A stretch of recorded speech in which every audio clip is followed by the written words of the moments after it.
It's U of L Today on 93.9 The Ville. Here's your host, Mark Hebert. Welcome to U of L Today with Mark Hebert on 93.9 The Ville. As many of you know who hear this program from time to time, it's a show about all things University of Louisville. Research, students, programming going on at U of L. And those are some of the things we'll be talking about here in the next half hour or so. So on the show today, U of L has a program to help businesses save money on their energy use. We'll be talking about that in the second half of the show. But first, did you know alcohol could be good for you? Did you know you have millions of microbiota bacteria in your gut, which has all sorts of ramifications on your overall health? I bet you didn't know that. Well, Dr. Craig McClain wears a number of hats at the University of Louisville, and one of them is the Chief of Research Affairs in the Division of Gastroenterology, Hepatology, and Nutrition. And he's doing research in both these areas, and he's here to discuss booze and bacteria. Craig, good to see you. How you doing? Mark, great to be here. Good to see you. All right. So, booze and bacteria, huh? That's your areas of expertise? At least a couple of them, and this is a great time of year to talk about that, too. About booze, yes, for sure, because of the holidays, everybody's going to holiday parties and things. So we want you to feel good about drinking. You feel good about drinking? Well, some people feel good about it. Some people feel bad about it Right. in the morning. All right. Well, let's talk first about the alcohol center that the University of Louisville has that you're kind of heading up. Why don't you tell us a little bit about that? Yeah, so we're really excited, Mark, that we got funded a little bit over a year ago. This is a big grant from the NIH, and it pays us to do alcohol research into problems that alcohol causes, but we're also trying to figure out how to prevent those. And we also look at healthy drinking, which is what we're going to talk about today. Okay. Well, is there such a thing as healthy drinking? Well, actually, there is. And in fact, there's a big webinar tomorrow on this topic, but there's a thing called the U.S. Dietary Guidelines. And I think we're in our 8th edition of it now. So nutrition experts from all over the country come together and basically give guidelines for the United States on healthy drinking or healthy eating. Mm-hmm. And there is theoretically healthy drinking in there. So for a female, that would be 1 drink or less a day. And for a male, that's 2 drinks or less a day. And it's important that it's a day. So for a female, 1 drink a day over a week isn't the same as 7 drinks on Saturday. So don't do it all at one time, right? Right. And where did the concept of that there might be some healthy drinking and some good things about drinking, where did that even come from? I mean, because you normally think of, well, alcohol is not a good thing. You hear a glass of red wine might be good for the heart. You've heard that for years. But you don't normally hear, hey, having a beer might be good for you. Yeah, well, you're absolutely right that the wine thing kind of was where it all took off, that you and I are both old enough to remember this. So Morley Safer, I think in 1991, had a show on 60 Minutes where he was talking about what was called the French paradox, where in France they eat, back then at least, they ate a diet that was fairly high in fat, but yet they didn't have many heart attacks. And so the question was, why is that? And one of the concepts that evolved was maybe it was the wine that they drank and maybe the good things in the wine like polyphenols or resveratrol. Mm-hmm. But then further research showed that it wasn't just wine, it was any kind of alcohol in low amounts was protective. And they looked first at the heart, and there's this thing called a J-shaped curve where if you don't drink any alcohol, your risk factor for a heart attack is 1. If you drink 1 or 2 drinks a day, then it drops down to about 0.8. But then if you drink more, then it goes back up way over 1. And so there's this kind of protective window there. And then it became clear that it wasn't only for just heart attacks, but it was for heart failure, strokes. Then they looked at other diseases, rheumatoid arthritis, kidney disease, early diabetes, and even overall mortality. So the data is really pretty strong. We're talking with Dr. Craig McClain from the University of Louisville. He's the Chief of Research Affairs in the Division of Gastroenterology, Hepatology, and Nutrition, and he's also heading up the Alcohol Center, the Alcohol Research Center at the University of Louisville. So what impact, if I'm a woman and I have a drink per day for a week over the years, what positive impact will that have on my health, other than, as you mentioned, for potentially heart problems that make them go away, or at least not come upon them? So, certainly a little bit less, but like I say, it's not only heart disease. They've shown it for rheumatoid arthritis. They've shown this for kidney disease, and I said even overall mortality. Mm-hmm. And so it looks like kind of all chronic diseases, a little bit of alcohol has a protective effect. And what are you working on at UofL right now in terms of research on alcohol? What are you trying to figure out? So we're looking at a bunch of things. We look at the effect of alcohol on the intestine and gut flora. We look at impact on liver disease, which obviously there can be problems. Pulmonary disease, where a lot of alcohol can predispose you to ARDS, let's say, if you came in the hospital. Mm-hmm. And then we look at brain function too, and also in fetal alcohol syndrome in kids. So a wide spectrum. Wide spectrum. And what we're really looking at is the impact of nutrition on those things. And folks who have liver disease, Right. the liver damage from Right. drinking too much, how much do those folks drink? If one drink is good for me per day, every week, what's bad for me that gets me liver disease? Right. So we have another big grant coming up with new therapies for alcoholic hepatitis. And so we're a major referral center for people with alcoholic liver disease. And we've actually looked at how many drinks our patients are taking, and it's about 15 drinks a day. So 15 a day? Yeah, 15. So they don't. I couldn't even do that in college. Yeah, they don't slip from 2 to 4. That doesn't cause this kind of problem. So it's a lot of alcohol, and from a nutrition point of view, that's like over 2,000 calories a day. Mm-hmm. So that's over half their caloric needs. And those calories are empty calories, so there's not like a lot of good protein or vitamins or minerals in that. So that's where the nutritional problems come from. And the patients you were looking at that they're drinking 15 drinks a day, is that all the patients you're looking at? Or is that the average, or are some just having a 6-pack a day? Well, there are a few that are down at a 6-pack a day, but that's the average. 15. So 15's the average. So there's some that are actually drinking more. And how long does it take for a person to drink 15 drinks a day? How long does it take them to develop liver disease? So that's the good thing, is it doesn't happen overnight. And for most of these people, it's 10 years or more. Okay. So it's not just a quick thing. But if you start at 30, by 40, you're going to have liver problems. Yeah, you certainly could. If you drink that much. Yeah. And are you looking for anything in your labs or in your research that, would mitigate that? So that's our big thing, is trying to prevent these kinds of problems or treat them. So, and we're doing it from a nutritional perspective. So we've got a thing called a probiotic, good bacteria for the GI tract. And we have a specific one, Lactobacillus GG, got a long name, but easy for you to say. Yeah, but it actually is highly protective. A trace metal zinc, a nutritional supplement. We've got some fantastic research on that. So there are a whole host of things that we're looking at. Let's talk a little bit about gut bacteria and microbiota. What is that? So this is something that we've known about for a long time, but really intense investigation in a variety of disease states has really happened over maybe the last decade or so. And so if you look at you or me, we have a bunch of cells in our body, but there are 10 times as many bacteria in our GI tract as we have cells in our body. That's a lot. That's a lot. And they have 100 times more genes than we do.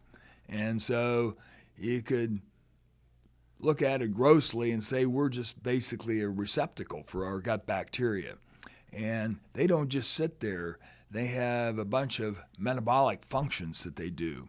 And so the gut bacteria are very, very important. They modulate our immune system. They make vitamins. They use nutrients that we take in. They make nutrients. So it's a critically important thing. And as we know now, they're involved in a host of chronic diseases. Well, the microbiota, are they good or bad, or both? They're both. Okay. And so what's the good they do? You mentioned a couple things. Well, and the good they do is they're important to help fight off diseases. So you need good microbiota. And if you get too many of a bad type, C. difficile colitis is a good example. C. diff? Yeah. That's something you get in hospitals, isn't it? Mostly in hospitals, and it's usually after courses of antibiotic therapy. So the antibiotics have changed your gut flora and wiped out a lot of the good bacteria, so this one bad type is overgrown. And you get bad diarrhea, you can get very sick, even die from it. And can we regulate or help grow good microbiota as opposed to getting bad microbiota? Right, so that's the big thing right now is how can we modulate our gut bacteria to be more beneficial? And so the diet can modulate the bacteria that are there. So Is this eating yogurt? Is that part of it or not? Yeah, well, yogurt actually has live bacteria in it. Okay. And so that's kind of that's a probiotic in a way. So a probiotic is taking in good bacteria that benefit the host. That's you or me. Right. And so you can either buy them in pills or you can take it in yogurt. Then you can have prebiotics, which are foods, usually poorly absorbable starch, that the bacteria eat. And that causes good bacteria to replicate. And then you can even have fecal transplants. That doesn't sound like anything I want. A fecal transplant, I don't think it's something I want. That doesn't sound so they use sound good. So they use that to cure C. diff colitis in people that have bad cases that nothing else is working. And they're actually making fecal capsules now for certain diseases. Talking with Dr. Craig McClain from the University of Louisville. What are some of the things that you can do to perhaps, we talked about yogurt, but to perhaps help with nutrition-wise, help your guts and your whole body do a better job of regulating itself and fighting off illnesses and being healthy?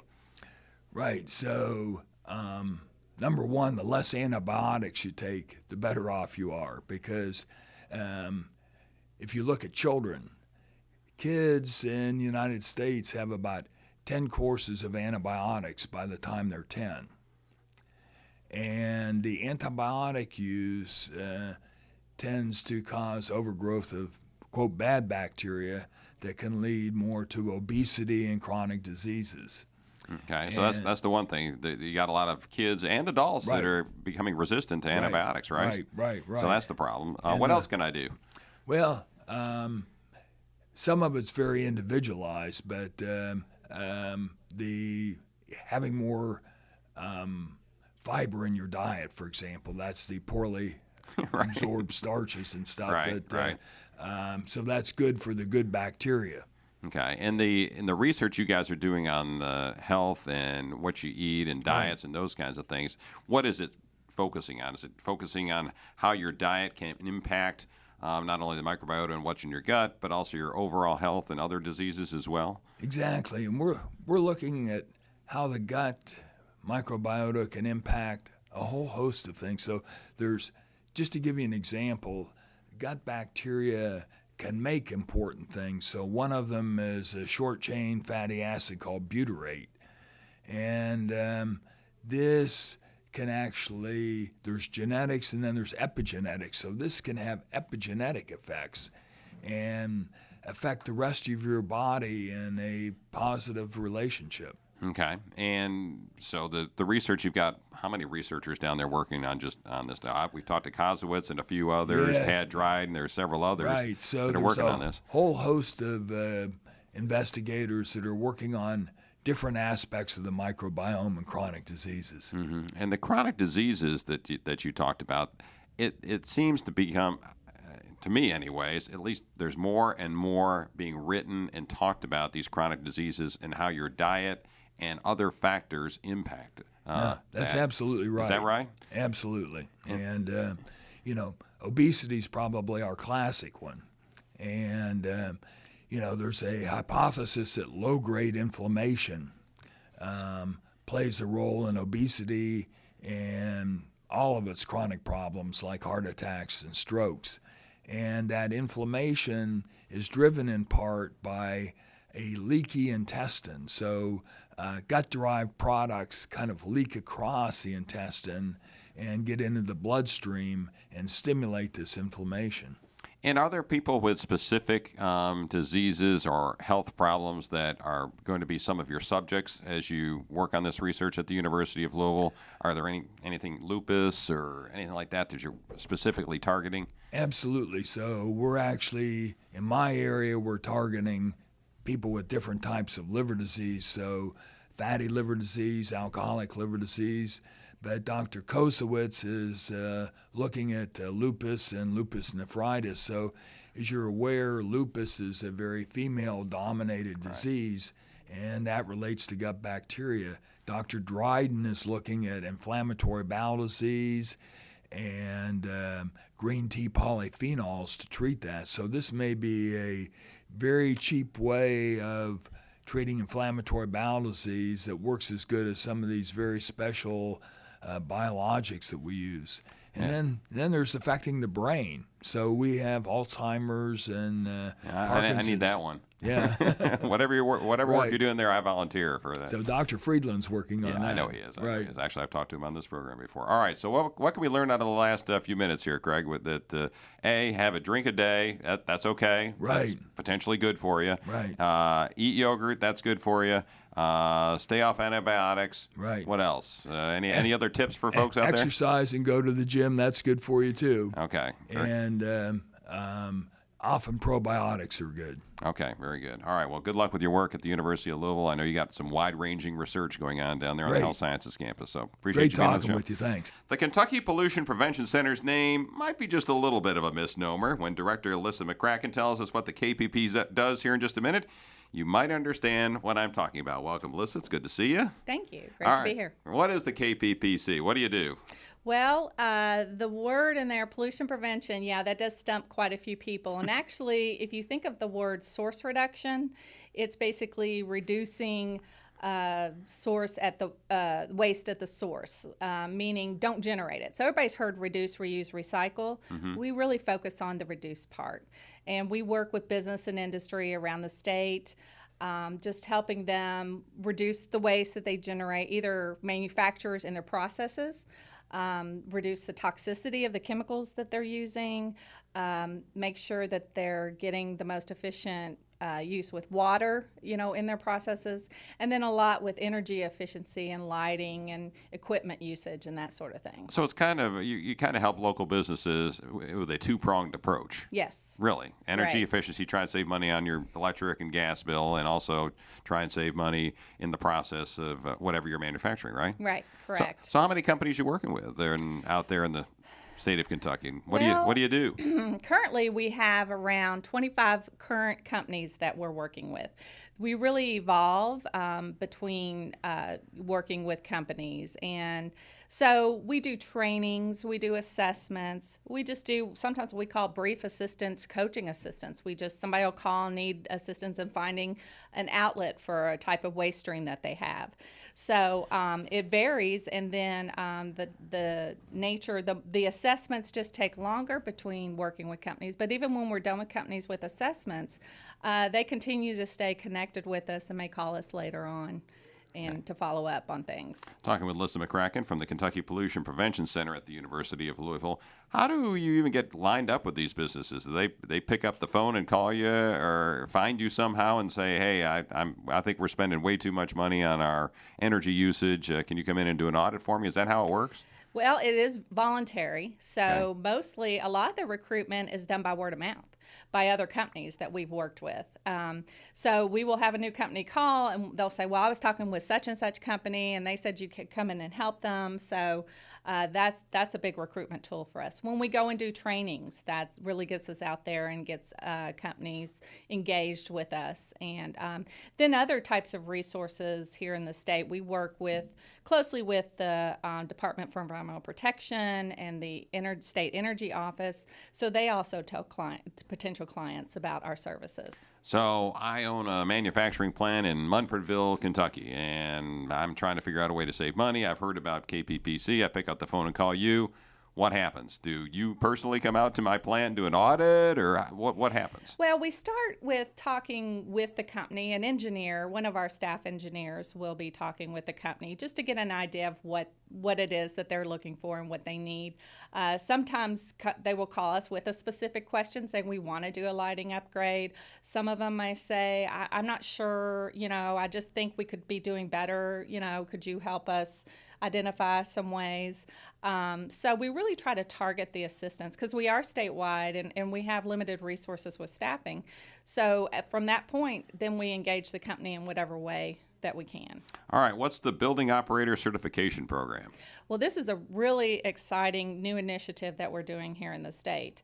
It's actually a national credentialed program, and we're bringing it to Kentucky, and the state is actually investing in it. You have to purchase a license from the Northwest Energy Efficiency Council to operate this program. So the state has purchased a license with $44,000, and we're working with the Midwest Energy Efficiency Alliance, which is out of Chicago, who is licensed to support the training and that sort of thing. And we've partnered up with them, and it's actually a program that's going to help building operators become more efficient, learn more about the operational systems, very boots on the ground kind of thing. So then they can, just operate more efficiently, ultimately save money. But personally, for them, it's a career development opportunity. And this has already started, or it's about to start? It's about to start. We're right now kicking it off, and the first round is we actually have a call for instructors out. So we're looking for those with engineering capacities and HVAC, the heating, ventilation, air conditioning, lighting efficiencies, those types of things, so we can develop a local instructor pool to help us with putting on these classes. It's an extensive training program. There's 8 training. It's a series of 8 classes. So they go to each of the 8 classes, have to do some homework to get the certification. And once these plant managers or these plant operators get the certificate, what does it do for them, and what does it do for their company? For them personally, it has them credentialed, and many of them, they've done actually some surveys nationally, the NEC credential authorization. Big word. Yes. So they've done some surveys, and they've reported that 51% have reported a salary increase, 25% reported a job promotion, 16% received a bonus, and 9% found a new job from it. Well, that's good. Personally, there's a lot of benefit. But on the flip side, these companies are sending, their employees to get the training, and they ultimately save money by having informed, educated operators. And survey results have indicated that companies who have sent somebody to participate an average of $10,000 to $15,000 savings a year. Have you got some examples of particular companies that have saved a bunch of money or been patting you on the back and saying, "Hey, thanks for coming, UofL. You've done a great job"? Yeah, I know, and that's the thing is that most people just really don't know what we do, and they're opening up their business to us, and we are confidential. So there is a security knowing that we're not going to share information. We only share the names of companies we work with. But we always receive some real positive responses. And for an example, we do what's called a utility bill analysis. So it's simply getting the utility bills for a company for over a 12-month period. We review their rates, their usage, Just kind of look to make sure what it's looking like. And believe it or not, a lot of people are just on the wrong rate. So before we actually do anything. Oh, really? They're getting charged more than they should be? Yeah, they're being charged. And that happens just because there's a change in operation. And we actually had one company that was on the wrong rate because they no longer were manufacturing. They just became a distributor. So right off the bat, $1,400 annually they saved. And that's a big thing. That's about 10% of their utility bill. So, that adds up. The other thing is we work with a small machine shop, and it's about 15 people, 16,000 square feet. So, things just as simple as replacing their LED, their exit signs, the bulbs in there, they could save $160 a year, very small. But their lighting upgrade, which is what we worked with them on, and it's important too that we actually evaluate it. We come up with costs. We come up with paybacks, estimated savings, so that it's really a business decision that they're making. We try to help them make that decision. So we were able to identify they could save up to like 35% of their energy bills by replacing their lighting, and that was about $5,400 a year with a payback of about a little over a year. Very good. So, yeah. All right, we're talking with Lissa McCracken, again, from KPPC at the University of Louisville. A couple more things, and as we wrap this up, you've got some seminars or something coming up here in the next couple of months. Why don't you tell me about what's going on? Yeah, so we've talked some about the energy efficiency and our operator certification, but the other continuing education we're doing for more workforce development is an initiative on sustainable manufacturing. So we're really looking at the hardcore manufacturers to help them identify how to make their products and their processes more sustainable. And we actually just completed the first training series, which is a webinar and a workshop that we did, where we'll be having 2 more webinars and 2 more workshops. But the goal is to kind of take them through the process and let them know, if you're just wondering about how to do it and how to approach it, we're just kind of doing it very, just a little bit of a time, introducing them to looking at a value stream map and how they incorporate sustainability, how they do, just life cycle analysis, those types of approaches. And real quickly, one of the 2 things coming up, the 2 registration events that you got coming up. When are they? So we have a webinar that'll be in. Let's see. One's January 25th. When's that? The webinar is January 11th. Okay. And the workshop is January 25th. And so the workshop's actually going to be here on UofL's campus at the GE First Build. Okay. And we'll take a tour of that and see what's happening there. And for people who are interested, how do they track you down at KPPC if they are a company and they want your services? How they do that? So you just go to www.kppc.org, and there's instant information on there about, you can just say, seeking technical assistance, and give us an email, or our phone number's on there, and we have a staff listing. Give me an email. We'll get you covered. Very good. Lissa McCracken, Director of KPPC at UofL. Appreciate it. Thanks for listening to UofL Today with Mark Hebert, and go Cards.